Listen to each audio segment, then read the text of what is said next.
باب اذا دخل بیتن یصلی حیث شاء، جب کسی گھر میں داخل ہو تو جہاں چاہے نماز پڑھ لے، حیث شاء اور حیث عمرہ، یا جہاں اس کو اجازت دی جائے وہاں نماز پڑھے، ولا یتجسس، اور تجسس نہ کرے، ادھر ادھر ٹٹولے نہیں کہ گھر کا پورا جائزہ لے اور اس کے بعد کسی جگہ نماز پڑھے۔ یہ حکم اس وقت ہے جبکہ دوسرے کا مکان ہو، اپنا مکان ہو تو ٹٹولنے میں کوئی بات نہیں ہے۔ یہ حدیث بھی بہت مفصل ہے مگر یہاں بہت مختصر ہے۔ پہلے ترجمہ کرو۔ محمود بن ربیع روایت کرتے ہیں اتبان بن مالک سے۔ اتبان بن مالک رضی اللہ تعالیٰ عنہ یہ انصاری ہیں اور بدری صحابہ میں ہیں۔ ان سے وہ روایت کرتے ہیں کہ نبی کریم صلی اللہ علیہ وسلم ان کے پاس ان کے گھر آئے اور پوچھا آئینہ تحب ان اصلی علیک من بیتک، تم کہاں پسند کرتے ہو کہ میں تمہارے گھر میں نماز پڑھ لوں؟ تو قال، وہ کہتے ہیں میں نے سرکار کو ایک جگہ کا اشارہ کر دیا کہ حضرت یہ جگہ ہے، تو نبی کریم صلی اللہ علیہ وسلم نے اللہ اکبر کہہ کر تکبیر تحریمہ باندھا اور ہم لوگوں نے حضور کے پیچھے صف لگائی تو سرکار علیہ الصلوۃ والسلام نے 2 رکعت نماز پڑھی۔ 2 رکعت نماز نفل تھی اور خیر وقت میں سرکار نے 2 رکعت نماز ان کو پڑھائی تھی۔ تو پتہ چلا کہ بغیر تداعی کے اگر نفل کی نماز جماعت سے پڑھ لی جائے تو یہ حدیث پاک سے ثابت ہے، جائز ہے، اس میں کوئی حرج نہیں ہے۔ یہ حدیث انشاءاللہ تعالی آپ جلد ہی پڑھیں گے، 8 دن میں پڑھ لیں، 10 دن میں پڑھ لیں یا بقرعید کے بعد پڑھیں، اسی ششماہی میں انشاءاللہ تعالی یہ حدیث آپ پڑھیں گے۔ یہ حدیث تفصیل کے ساتھ آ رہی ہے، مسلم شریف میں بھی یہ حدیث تفصیل کے ساتھ آ رہی ہے۔ یہ حدیث ہے اتبان بن مالک انصاری رضی اللہ تعالیٰ عنہ کی، جو بدری صحابی ہیں۔ یہ ایک محلے میں امامت کرتے تھے، مگر ان کے گھر اور جس محلے میں امامت کرتے تھے ان کے گھر اور ان کی مسجد درمیان ایک نالا پڑتا تھا، بارش ہوتی تھی وہ نالا بہہ چلتا تھا، اور ان کی آنکھ بہت کمزور ہو گئی تھی۔ تو سرکار کی بارگاہ میں انہوں نے عرض کیا، یا رسول اللہ میرا حال یہ ہو گیا ہے، اب میں جا نہیں سکتا ہوں اور میں آپ کی اقدام میں بھی نہیں آ سکتا ہوں آنکھوں کی کمزوری کی وجہ سے۔ تو سرکار ہماری درخواست یہ ہے کہ میرے گھر چل کر کہیں آپ نماز پڑھ لیں، میں وہاں نماز پڑھوں گا تو میں یہ سوچوں گا کہ میں گویا سرکار ہی کے پیچھے نماز پڑھ رہا ہوں۔ یہ تعظیم تھی، یہ عقیدت تھی، محبت تھی صحابہ کے دلوں میں سرکار کائنات صلی اللہ علیہ وسلم کی۔ تو ان کی دعوت پر سرکار علیہ الصلوۃ والسلام تشریف لائے اور ساتھ میں حضرت ابوبکر صدیق رضی اللہ تعالیٰ بھی تھی۔ آتے ہی آپ نے پوچھا بتاؤ کہاں چاہتے ہو نماز پڑھانا؟ انہوں نے اشارہ کیا، وہاں سرکار علیہ الصلوۃ والسلام نے 2 رکعت نماز پڑھی۔ اچھا یہ حدیث کچھ تفصیل کے ساتھ نیچے آ رہی ہے، تو چلیے یہ حدیث آگے تو آئے گی ہی، اب کچھ تفصیل کے ساتھ نیچے بھی آ رہی ہے۔ تو اب یہاں سرکار گھر میں داخل ہوئے اور جہاں انہوں نے اشارہ کیا وہاں پہ سرکار نے نماز پڑھی اور خود مکان کا جائزہ لے کر کوئی جگہ متعین نہیں کی۔ پھر یہی حدیث آ رہی ہے باب المساجد فی الوجود، گھروں میں مسجد کا بیان۔ تو اس سے یہ معلوم ہوا کہ وہ مسجد جو تھی وہ مسجد بیت تھی۔ برا ابن عازب رضی اللہ تعالیٰ عنہ نے اپنے گھر کی مسجد میں جماعت سے نماز پڑھی۔ کیا گھر بھی مسجد ہوتی ہے؟ مسجد گھر میں نہیں ہوتی ہے، مگر گھر کا ایک روم، ایک حصہ نماز پڑھنے کے لیے خاص کر لیا جاتا ہے کہ وہاں سے نماز اور ذکر ہی کیا جاتا ہے، کچھ اور نہیں، تو اس کو مسجد بیت کہتے ہیں۔ تو مسجد بیت میں جماعت سے انہوں نے نماز پڑھی۔ اس وقت لاک ڈاؤن کے زمانے میں ہم لوگوں نے اپنے اپنے گھروں میں مسجد بیت بنا لی ہے، اسی مسجد بیت میں نماز پڑھتے ہیں۔ یہی حدیث محبوب بن انصاری کا بیان ہے کہ اتبان بن مالک اور یہ رسول اللہ صلی اللہ علیہ وسلم کے اصحاب سے ہیں، ممن شہد بدر میں بھی حاضر ہوئے تھے، بدری صحابی ہیں اور من الانصاری بھی ہیں۔ یہ رسول اللہ کی بارگاہ میں حاضر ہوئے، عرض کیا رسول اللہ قد انکرت بصری، میری نگاہ کمزور ہو گئی ہے اور میں اپنی قوم کو نماز پڑھاتا ہوں، جب بارش ہوتی ہے تو وہ نالا بہہ چلتا ہے جو میرے اور ان کے درمیان حائل ہے اور میں ان کی مسجد میں نہیں آ سکتا ہوں، تو حضور میں ان کی مسجد میں نہیں آ سکتا ہوں کہ میں انہیں نماز پڑھاؤں۔ حضور مجھے پسند ہے، یا رسول اللہ مجھے پسند ہے کہ آپ میرے گھر آئیں اور میرے گھر میں نماز پڑھ لیں، فاتخذوا مصلی، تو میں اسے مسجد بیت بنا لوں۔ کہتے ہیں کہ رسول اللہ صلی اللہ تعالی وسلم نے فرمایا سأفعل انشاءاللہ، میں ایسا انشاءاللہ ضرور کروں گا۔ اتبان بن مالک کہتے ہیں فغدا علیہ، دوسرے روز صبح کے وقت رسول اللہ صلی اللہ تعالی وسلم اور ابو بکر صدیق دن چڑھے آئے، حین ارتفع النہار، دن چڑھے آئے، تو پھر رسول اللہ صلی اللہ تعالی وسلم نے اجازت چاہی تو میں نے اجازت دی، سرکار بیٹھے نہیں گھر میں داخل ہونے کے وقت، پھر فرمایا أين تحب أن أصلي من بيتك؟ قال فأشرت له إلى ناحية من البيت فقام رسول الله صلى الله عليه وسلم فكبر فقمنا فصففنا فصلى ركعتين ثم سلم قال، یہ سب ترجمہ ہو چکا اس لیے میں نے چھوڑ دیا۔ وحبسناه على خزیرہ، سرکار کو ہم نے خزیرہ کھانے کے لیے روک دیا۔ خزیرہ کو آپ حریرہ بھی کہہ سکتے ہیں آج کے موقع سے، آج کے لحاظ سے، جو صنعناها له وہ اچھا میں معذرت کرتا ہوں کہ میں نے کہا کہ حدیث آئے گی ایک آدھ ہفتے میں یا 8-10 روز میں یا بقرعید کے بعد،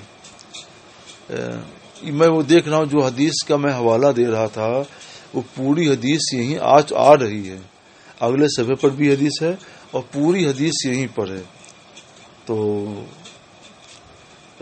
اس کو آپ لوگ ملا لیجئے، آگے حدیث آئے گی تو ٹھیک ہے اور نہیں آتی ہے تو پوری کی پوری مفصل حدیث یہیں پر آ گئی ہے، اب اس کو آپ لوگ پورا ملا لیجئے۔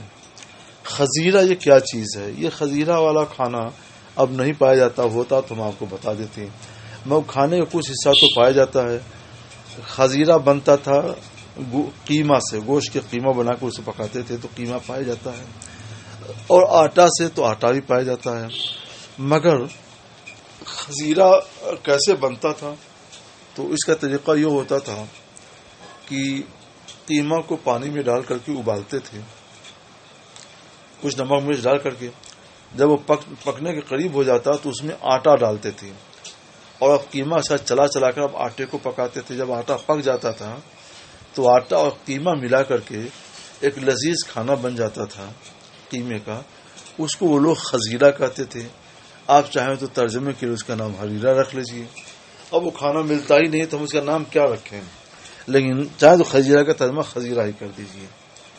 تو جب سرکار نماز سے فارغ ہو گئے تو ہم نے سرکار کو خزیرہ کھانے کے لیے روک لیا جو ہم نے حضور کے لیے پکایا تھا۔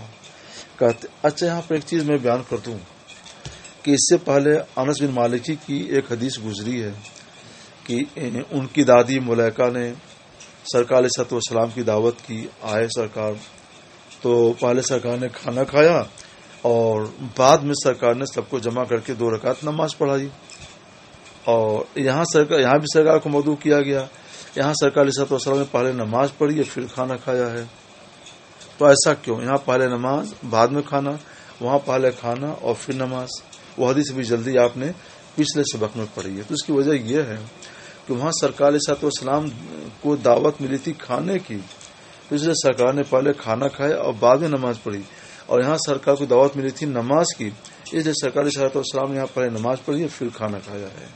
یہاں نماز اصل مقصود تھا، کھانا ضمنی تھا، وہاں کھانا اصل مقصود تھا اور نماز ضمنی تھی، یہ فرق ہے دونوں میں۔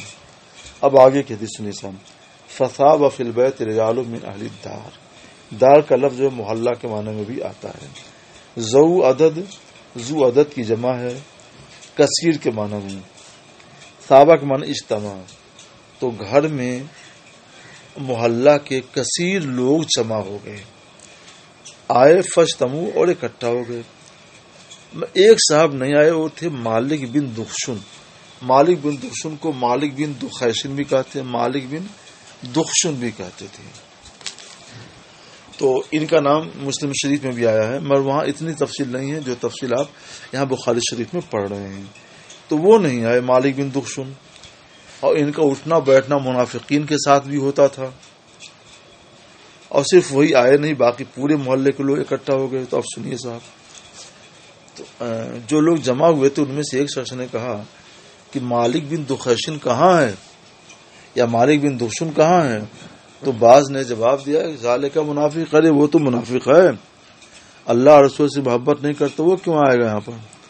تو رسول اللہ صلی اللہ تعالی وسلم نے فرمایا لا تقل ذالک، ایسی بات مت کہو، الا تراہو، تم دیکھتے نہیں کہ قد قال، یہاں رویت جو ہے علم کے معنی میں ہے، کیونکہ دل میں کسی کیا ہے وہ کوئی دیکھتا نہیں ہے، جانتا ہے.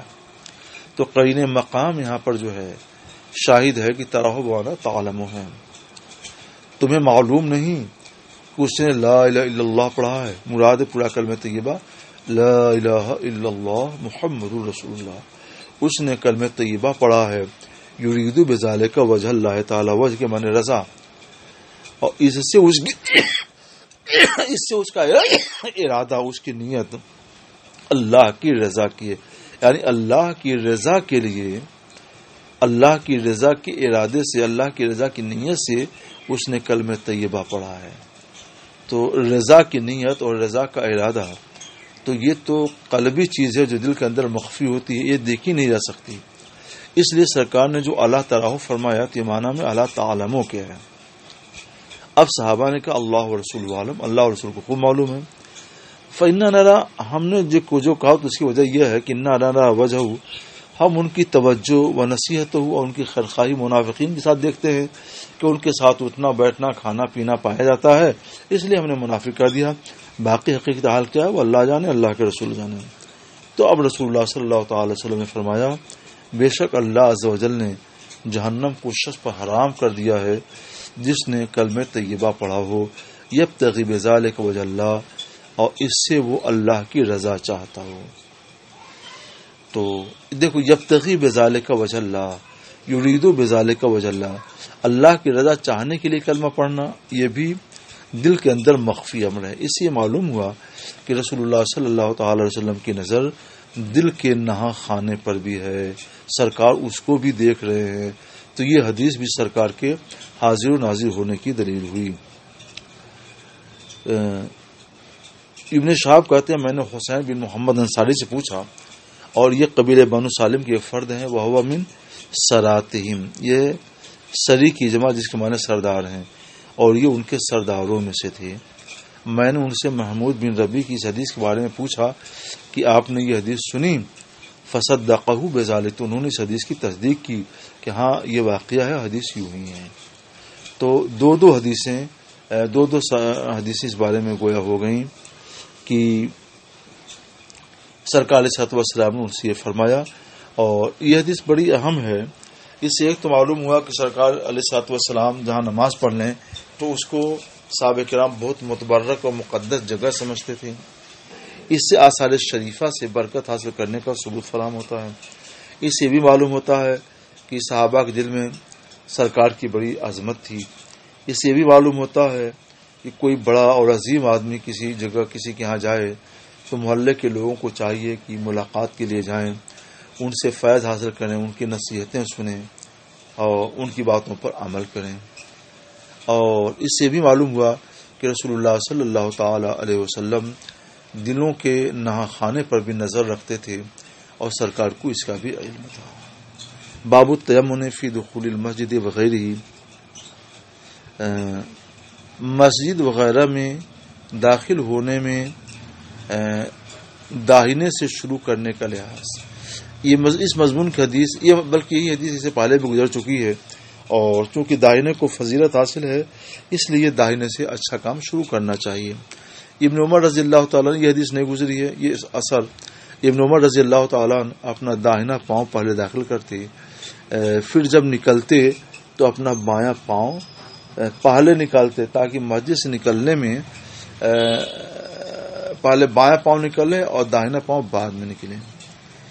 مسروق عائشہ فرماتے ہیں نبی کریم صلی اللہ تعالی وسلم کانا یحب التیمم، داہنے سے کام کرنے کو پسند کرتے تھے، مستطاع، جہاں جتنا ممکن، جتنی کی استطاعت یعنی جتنا ممکن ہو سکے اس قدر داہنے سے ہی کام شروع کرتے تھے. فی شان ہی کل ہی، اپنے تمام کاموں میں، فی طہور ہی، اپنے وضو میں بھی، ترجل ہی، کنگا کرنے میں بھی، تناول ہی، جوتا پہننے میں بھی. اس کے بعد ایک باب اور ہے، اسے آپ لوگ ملا لیجیے گا، الفاظ بالکل واضح ہیں. اور اسی باب میں پھر یہ حدیث بھی آ رہی ہے کہ ام حبیبہ اور ام سلمہ رضی اللہ تعالی عنہما نے ایک کنیسہ کا، یہ نصارہ کا جو عبادت خانہ ہوتا ہے اس کو کنیسہ کہتے ہیں، انہوں نے حبشہ میں ایک کنیسہ دیکھا جس میں تصویریں تھیں، یعنی انسانی تصویریں، جاندار تصویریں تھیں. ان حضرات نے اس کا ذکر نبی کریم صلی اللہ تعالی وسلم سے کیا تو حضور نے فرمایا ان اولئک، یہ لوگ جب ان کے اندر کوئی مرد صالح نیک آدمی گزرتا اور ان کا انتقال ہو جاتا تو یہ لوگ اس کی قبر پر مسجد بنا لیتے. وَصَوَّرُوا فِيهِ تِلْكَ الصُّوَرَ، اور اس کے اندر، اس عمارت کے اندر یہ صورتیں نصب کر دیتے یا آویزاں کر دیتے. یہ لوگ اللہ کی مخلوق میں قیامت دن سب سے زیادہ برے ہوں گے، کیونکہ یہ لوگ اللہ کی مخلوق کی صورت بناتے ہیں. تو صورت گری یہ کام اللہ تعالی کا ہے. تو یہ گویا اللہ کے اس خلق میں، خالقیت میں اللہ سے یہ مشابہت اختیار کرتے ہیں. اس لیے سرکار علیہ الصلوۃ والسلام نے اس سے ممانعت فرما دی کہ ایسا نہیں کرنا چاہیے. اس حدیث پاک سے استدلال کیا ہے وہابیہ نے. اس سے یہ معلوم ہوا کہ قبروں کے اوپر مزار بنانا ناجائز ہے. یہ استدلال بالکل غلط ہے، کیونکہ اس حدیث میں دیکھو الفاظ کیا ہیں، بنو علی قبر ہی، اس مرد صالح کی قبر کے اوپر مسجد بناتے ہیں. تو یہاں قبر کے اوپر تو کچھ نہیں ہوتا ہے. جو مزار بنتا ہے تو قبر کی جگہ چھوڑ دی جاتی ہے، ارد گرد دیوار بنا کر اوپر عمارت بنائی جاتی ہے، اور قبر کے اوپر نہیں ہوتا، قبر کے ارد گرد ہوتا ہے. تو اعلیٰ قبر ہی الگ چیز ہے اور حول قبر ہی الگ چیز ہے. تو ہوتا ہے حول قبر ہی اور انہوں نے کر دیا اعلیٰ قبر ہی. اس وعید کے سزاوار وہ لوگ ہیں جنہوں نے صحابہ اور صالحین کی قبریں مسمار کر کے اور اس کے اوپر روڈ بنا دیا، وہ اس کے سزاوار ہیں. انس بن مالک کہتے ہیں، انس بن مالک کہتے ہیں کہ یہ ہجرت کا واقعہ، کہ جب سرکار علیہ الصلوۃ والسلام مکہ معظمہ سے ہجرت کر کے مدینہ منورہ گئے ہیں، آپ کے ساتھ حضرت ابوبکر صدیق رضی اللہ تعالیٰ عنہ بھی تھے. تو یہ حدیث بھی ذرا لمبی ہے، حدیث ہجرت بھی لمبی ہے، مگر یہاں بہت اختصار ہے. مگر اختصار اتنا ہے کہ اللہ سے ہم کو کچھ اور بتانے کی ضرورت نہیں ہے، اور اسی سے آپ ساری باتیں سمجھ لیں گے. باقی حدیث ہجرت جہاں ملے وہاں پڑھیے گا. انس بن مالک کہتے ہیں نبی کریم صلی اللہ تعالی وسلم مدینہ منورہ آئے تو کیا نزل علی المدینہ، تو مدینہ کے بالا حصے میں آپ نے سکونت اختیار کی ایک ایسے قبیلے میں جن کا نام بنو عمرو بن عوف ہے. قبیلے بنو عمرو بن عوف میں آپ نے سکونت اختیار کی. نبی کریم صلی اللہ علیہ وسلم نے نبی کریم صلی اللہ تعالی وسلم ان کے درمیان 24 روز تک قیام پذیر رہے. ثم ارسل الی بنی النجار، پھر سرکار نے قبیلے بنو النجار کے پاس پیغام بھیجا کہ اب ہم مدینہ منورہ آنا چاہتے ہیں. فجاؤ متقلدین السیوف، تو وہ لوگ تلواریں حمائل کیے ہوئے آئے. یہ قبیلے بنو نجار کے لوگ وہی ہیں جن کا ذکر اس سے پہلے میں نے کسی مقام پر کر دیا ہے. یہ لوگ سرکار علیہ الصلوۃ والسلام کے ماموں اور نانا ہوا کرتے تھے. آیا ہے نا کہ الی اخوالہ، تو وہی ہے. وہاں ہم نے پوری تشریح کر دی تھی کہ سرکار علیہ الصلوۃ والسلام کے اجداد میں سے ایک جد نے ان کی یہاں کی ایک بچی سے، ایک لڑکی سے، عورت سے نکاح کیا تھا. اس مناسبت سے یہ لوگ سرکار کے دور کے ماموں ہوا کرتے تھے. تو چونکہ رشتے میں ہوتے تھے، اس لیے سرکار علیہ الصلوۃ والسلام نے ان کو خبر بھیجی کہ ہم مدینہ آنا چاہتے ہیں. تو وہ لوگ تلوار حمال کی ہوا، یہ ان کی تہذیب تھی، تلوار حمال کر کے چلتے تھے. فکانی انظرو، انس بن مالک کہتے ہیں گویا کہ میں اس وقت بھی نبی کریم صلی اللہ علیہ وسلم کو اپنی سواری پر دیکھ رہا ہوں. وہ ابو بکر ردف اور ابوبکر صدیق رضی اللہ تعالیٰ حضور کے پیچھے سوار تھے. وہ ملؤ بنی النجار، اور قبیلے بنو النجار کے اشراف آپ کے ارد گرد چل رہے تھے. الملؤ اشراف القوم ورؤساؤہم، قوم کے شریف اور سردار لوگ ان کو ملا کہتے ہیں.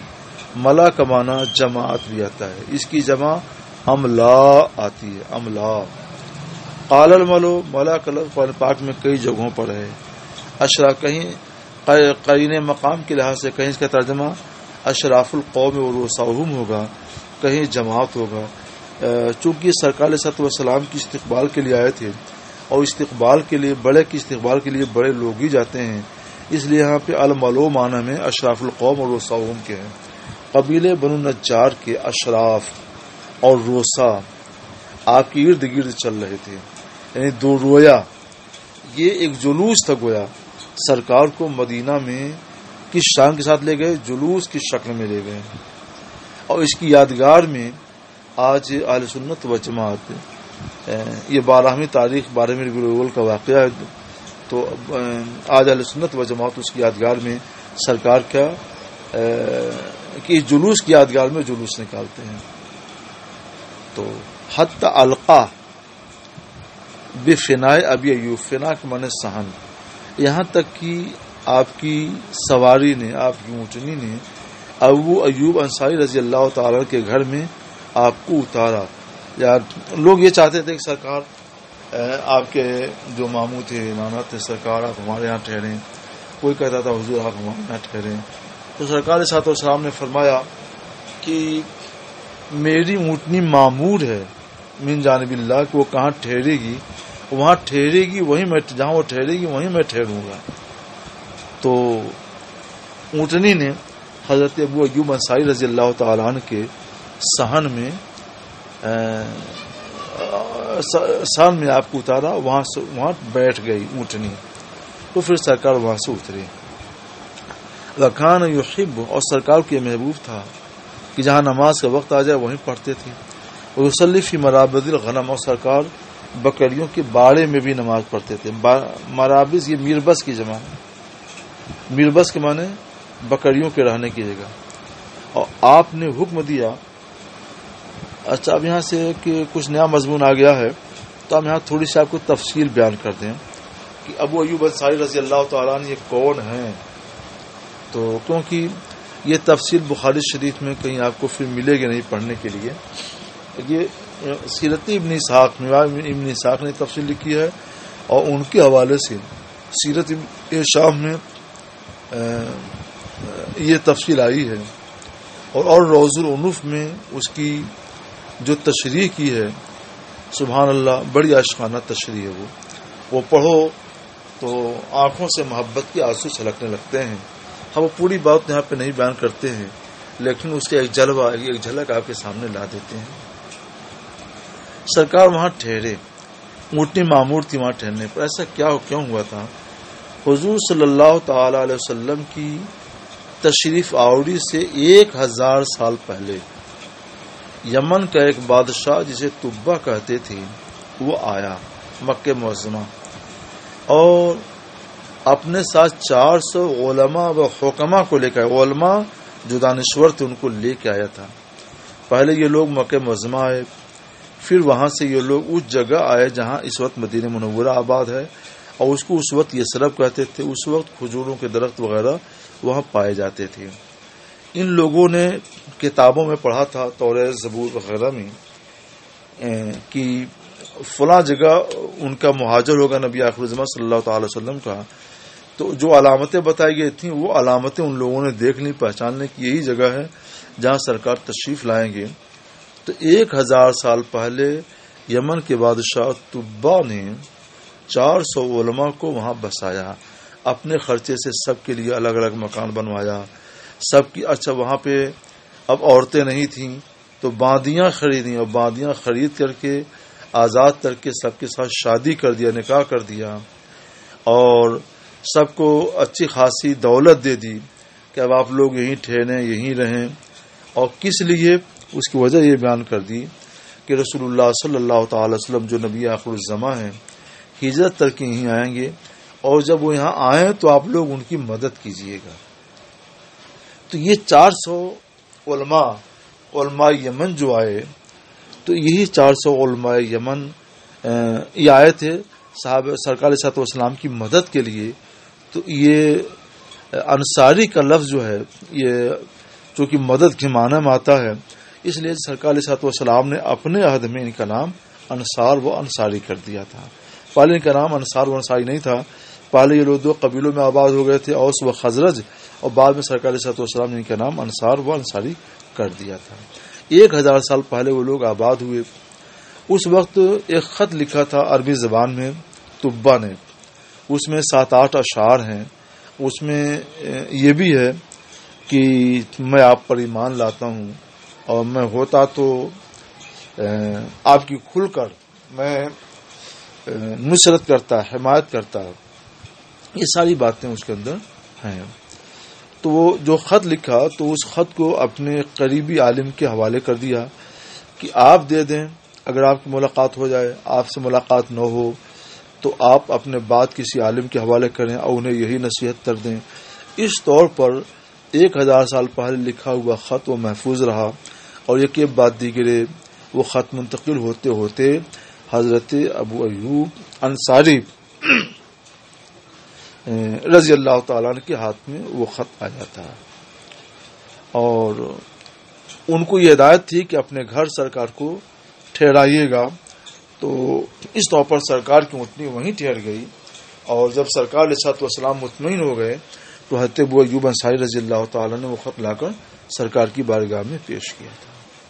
تفصیل کے لیے سیرت ابن اسحاق تو اب نہیں ملتی ہے، لیکن سیرت ابن ہشام ملتی ہے، اس کا اردو ترجمہ بھی ملتا ہے اور روض العنوف بھی موجود ہے. یہ سب آپ لوگ پڑھیے گا. یہ بہت لمبی بات تھی، لمبا واقعہ تھا جس کو ہم نے بڑے اختصار کے ساتھ آپ کے سامنے پیش کر دیا کہ 1000 سال پہلے یہ لوگ آباد ہوئے تھے جنہیں بعد میں انصاری کہا گیا، اور ان لوگوں نے سرکار علیہ الصلوۃ والسلام کے ساتھ نہایت وفادارانہ سلوک کیا تھا. اب آگے چلیے صاحب. انہ امر ببناء المساجد، نبی کریم صلی اللہ تعالی وسلم نے مسجد کی تعمیر کا حکم دیا. مسجد سے پہلے سرکار بکریوں کے رہائش گاہ میں نماز پڑھ لیتے تھے. تو آپ نے بنو نجار کے پاس جماعت بنو نجار کے پاس پیغام بھیجا اور فرمایا اے بنو نجار، ثامنونی، ثامن یہ ثمن سے ماخوذ ہے، یعنی بایعونی بالثمن، حایت مانے باغ، تم لوگ اپنا یہ باغ میرے ہاتھ دام کے بدلے میں بیچ دو تاکہ میں یہاں مسجد بنا دوں اور ہم لوگ مسجد میں نماز پڑھیں. قالوا، تم لوگوں نے عرض کی لا واللہ، نہیں اللہ کی قسم، لا نطلب ثمنہ الا اللہ، ہم لوگ اس کے دام کے لیے رجوع نہیں کریں گے مگر اللہ عز و جل کی بارگاہ میں، یعنی ہم کو صرف ثواب چاہیے. مسجد کے لیے یا رسول اللہ ہم لوگ دام نہیں لیں گے. ان لوگوں نے مسجد کے لیے وہ زمین وقف کر دی، وہاں مسجد بنی اور اسی مسجد کے نام بعد میں مسجد نبوی شریف ہوا. انس کہتے ہیں کہ اس میں یہ چیزیں تھیں جو میں بیان کر رہا ہوں. فیہ خریب، اس میں کھنڈرات تھے، اونچے نیچی زمینیں تھیں، تو وہ سب، اور وہاں پہ کھجور کے درخت تھے. تو نبی کریم صلی اللہ تعالی وسلم نے حکم دیا تو کھنڈرات کو سویت برابر کر دیا گیا، اونچی نیچی زمین جو تھی برابر کر دی گئی. ابھی نخلے اور کھجور کے درختوں کو کاٹ دیا گیا. ہرے بھرے درختوں کو کاٹنا ممنوع ہے، مگر جب کوئی مجبوری ہو تو اس وقت اس کو کاٹ سکتے ہیں. ہمیں مجبوری تھی مسجد بنانے کی اور کوئی چارے کار نہیں تھا، اس لیے کاٹ دیا گیا. فقطع فصف النخل قبلۃ المسجد، تو مسجد کے قبلے کی طرف ان لوگوں نے کھجور کے درختوں کو سب بستہ کر دیا، یعنی ایک صاف ایک لائن لگا دی، کیا کہتے ہیں، پورب سے پچھم کی طرف مسجد کے وہ کھجور کے درختوں کی قبلہ کی طرف. وجعلوا اضادتہ الحجارہ، اضادہ جو ہے یہ چوکھٹ کو کہتے ہیں، اور مسجد کے دونوں چوکھٹوں کی جگہ پتھر رکھ دیے، یہ چوکھٹ بن گیا. وجعلوا ینقلون صخر، صخرہ کی جمع ہے، اور یہ لوگ چٹانیں منتقل کرتے تھے یہ چوکھٹ بنانے کے لیے اور دیوار وغیرہ بنانے کے لیے چٹانیں منتقل کرتے تھے اور رز کی اشعار پڑھتے تھے. رز کیا مطلب یہ ہوتا ہے، رضیہ شعر کا جوش دلانے والے شعر. اور نبی کریم صلی اللہ علیہ وسلم ان کے ساتھ تھے، حضور بھی پڑھتے تھے، صحابہ بھی پڑھتے تھے. اللہم لا خیر الا خیر الاخرہ فاغفر الانصار والمہاجرہ، یا اللہ کوئی بھلائی نہیں ہے مگر آخرت کی بھلائی، تو انصار اور مہاجرین کو بخش دے. سرکار کی دعا قبول ہوئی اور سب کی بخشش بھی. باب الصلاۃ فی مرابض الغنم، بس اس یہ تو مکمل کر کے بند کرنے میں. باب صلاۃ مرابض الغنم، بکریوں کے باڑے میں رہائشگاہ میں نماز پڑھنے کا بیان بتا چکا. ابھی مرابض میربس کی جمع ہے، اور یہ وہی حدیث اقتدار کے ساتھ آ رہی ہے جو ابھی آپ نے پڑھی. انس بن مالک کہتے ہیں نبی کریم صلی اللہ تعالی علیہ وسلم بکریوں کی رہائشگاہ میں نماز پڑھتے تھے مسجد تعمیر سے پہلے. پھر میں نے سنا اس کے بعد کیوں فرماتے تھے کہ سرکار بکریوں کی باڑے میں نماز پڑھتے تھے مسجد کی تعمیر سے پہلے. باب الصلاۃ فی مواضع الابل، اونٹوں کی رہائش گاہ میں اونٹوں کے باڑے میں نماز پڑھنے کا بیان. نافع کہتے ہیں میں نے ابن عمر کو دیکھا کہ وہ صلی علی بغیر ہی اپنے اونٹ کی طرف منہ کر کے نماز پڑھتے تھے، یعنی اونٹ کھڑا ہوتا یا بیٹھا ہوتا اس کو سترا بنا کے وہ نماز پڑھتے. اور فرمایا کہ میں نبی کریم صلی اللہ تعالی وسلم کو بھی ایسا کرتے ہوئے دیکھا. کہ اونٹ کے بارے میں نماز پڑھنے کی بات تو نہیں ہوئی، اونٹ کی طرف منہ کر کے نماز پڑھنے کی بات ہوئی. وہ اونٹ کے باڑے میں اس لیے ہو گیا کہ عام طور پہ اونٹ اپنے باڑے میں ہوتے ہی ہیں، تو اب ان کی طرف منہ کر کے نماز پڑھنے کا مطلب یہ ہوا کہ سرکار علیہ الصلوۃ والسلام نے حضرت عبداللہ بن عمر رضی اللہ تعالیٰ نے ان کے باڑے میں نماز پڑھی. پڑھ سکتے ہیں جب اونٹ بیٹھے ہوئے ہوں یا کھڑے ہوں مگر پیشاب کر چکے ہوں اور یہ اطمینان ہو کہ نماز دوران وہ پیشاب نہیں کریں گے، تو جو جگہ پاک ہے وہاں پر نماز پڑھ سکتے ہیں. اب سبق انشاءاللہ تعالی کل سے.